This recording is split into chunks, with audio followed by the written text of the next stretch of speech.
بسم اللہ الرحمن الرحیم۔ سبق نمبر 31۔ سن 9 ہجری میں غزوہ تبوک کے بعد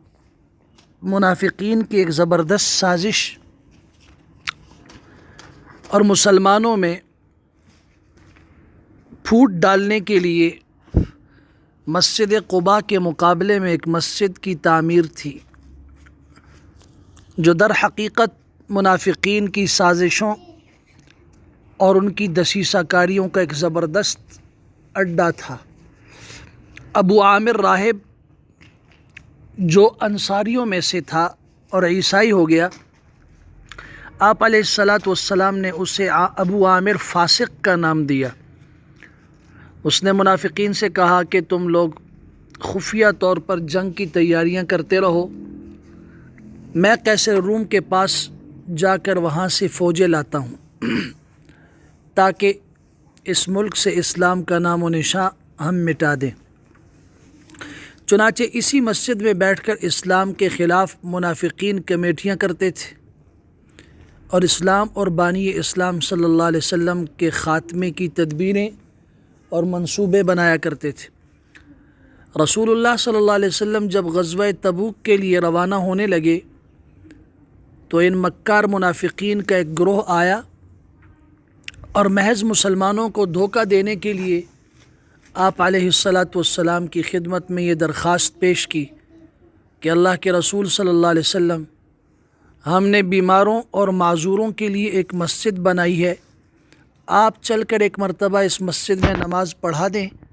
تاکہ ہماری یہ مسجد اللہ کی بارگاہ میں مقبول ہو جائے۔ آپ علیہ الصلاۃ والسلام نے فرمایا کہ اس وقت تو میں جہاد کے لیے گھر سے نکل چکا ہوں، لہٰذا اس وقت تو مجھے اتنا موقع نہیں ہے۔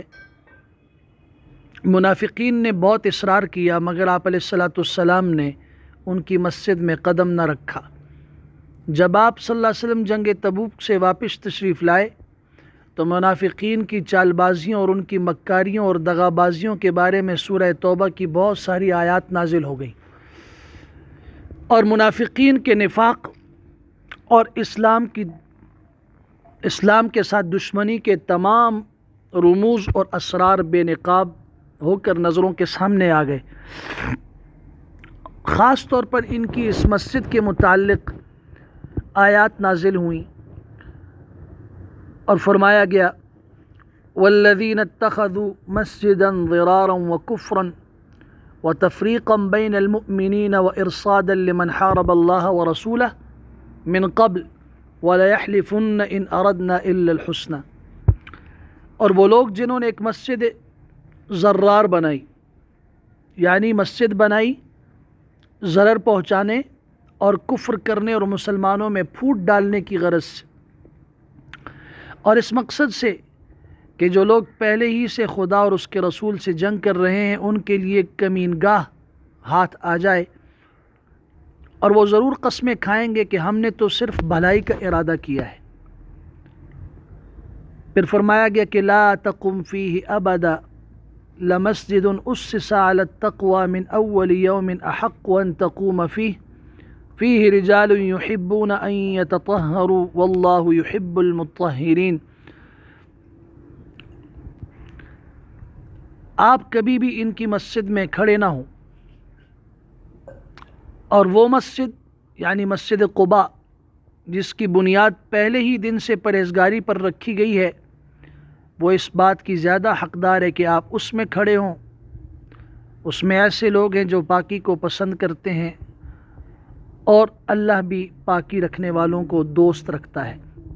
اس آیت کے نازل ہو جانے کے بعد رسول اللہ صلی اللہ علیہ وسلم نے حضرت مالک اور حضرت مان بن عدی رضی اللہ تعالیٰ عنہ کو حکم دیا کہ اس مسجد کو منہدم کر کے گرا کے اس میں آگ لگا دی جائے۔ غزوہ تبوک سے واپسی کے بعد حضور صلی اللہ علیہ وسلم نے ذی قعدہ کے مہینے میں 300 مسلمانوں کا ایک قافلہ مدینہ منورہ سے حج کے لیے مکہ مکرمہ بھیجا۔ ابو بکر صدیق رضی اللہ تعالیٰ عنہ کو امیر اور حضرت علی رضی اللہ تعالیٰ عنہ کو نقیب اسلام سعد بن ابی وقاص اور جابر بن عبداللہ اور ابو ہریرہ رضی اللہ تعالیٰ عنہم کو بطور معلم کے بھیجا اور اپنی طرف سے قربانی کے لیے 20 اونٹ بھی بھیجے۔ ابو بکر صدیق رضی اللہ تعالیٰ عنہ نے حرم کعبہ اور عرفات اور مینا میں خطبہ پڑھا۔ اس کے بعد حضرت علی رضی اللہ تعالیٰ عنہ کھڑے ہوئے اور سورہ برات، جس کا دوسرا نام سورہ توبہ ہے، اس کی 40 آیتیں پڑھ کے سنائیں اور اعلان کر دیا کہ اب کوئی مشرک خانہ کعبہ میں داخل نہیں ہو سکے گا، نہ کوئی برہنہ بدن اور ننگا ہو کر طواف کر سکے گا، اور 4 مہینے کے بعد کفار اور مشرکین کے لیے امان ختم کر دی جائے گی۔ ابو ہریرہ رضی اللہ تعالیٰ عنہ اور دوسرے صحابہ کرام نے اس اعلان کی اس قدر زور زور سے منادی کی کہ ان لوگوں کا گلا بیٹھ گیا۔ اس اعلان کے بعد کفار اور مشرکین فوج در فوج اسلام میں داخل ہونے لگے۔ اس سال یعنی سن 9 ہجری میں کچھ متفرق دیگر واقعات بھی پیش آئے، جس طرح پورے ملک میں ہر طرف امن و امان کی فضا پیدا ہو گئی، زکوٰۃ کا حکم نازل ہوا اور زکوٰۃ کی وصولی کے لیے عاملین اور محصلوں کا تقرر ہوا۔ جو غیر مسلم قومیں اسلامی سلطنت کے زیر سایہ رہیں ان کے لیے جزیے کا حکم نازل ہوا، سود کی حرمت نازل ہوئی، اور اس کے 1 سال بعد 10 ہجری میں حجۃ الوداع کے موقع پر اپنے خطبوں میں حضور صلی اللہ علیہ وسلم نے اس کا خوب اعلان فرمایا۔ حبشہ کا بادشاہ جن کا نام اصحمہ تھا، جن کے زیر سایہ مسلمان مہاجرین نے چند سال پہلے حبشہ میں ہجرت کر کے پناہ لی تھی، جس کا ہم تفصیل سے تذکرہ کر چکے ہیں، ان کی وفات اسی سال ہوئی۔ آپ علیہ السلام نے مدینہ منورہ میں ان کی غائبانہ نماز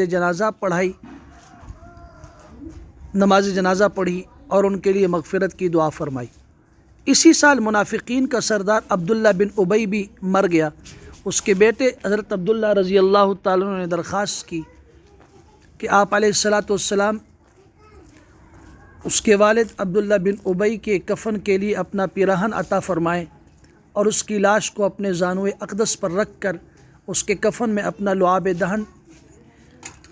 حضرت عمر رضی اللہ تعالیٰ عنہ نے نماز جنازہ پڑھانے سے آپ علیہ السلام کو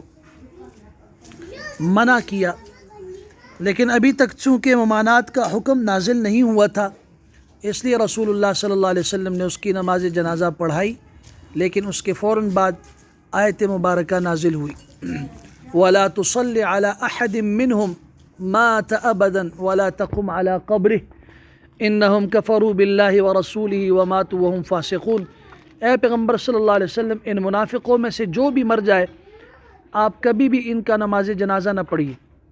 ان کی قبر کے پاس کھڑے بھی نہ ہوں، یقیناً ان لوگوں نے اللہ اور اس کے رسول کے ساتھ کفر کیا اور کفر کی حالت میں یہ لوگ مر گئے۔ اس آیت کے نزول کے بعد پھر آپ علیہ السلام نے کبھی بھی کسی منافق کی نماز جنازہ نہیں پڑھائی، نہ اس کی قبر کے پاس۔ اس کے بعد آپ علیہ السلام کبھی کھڑے ہوئے۔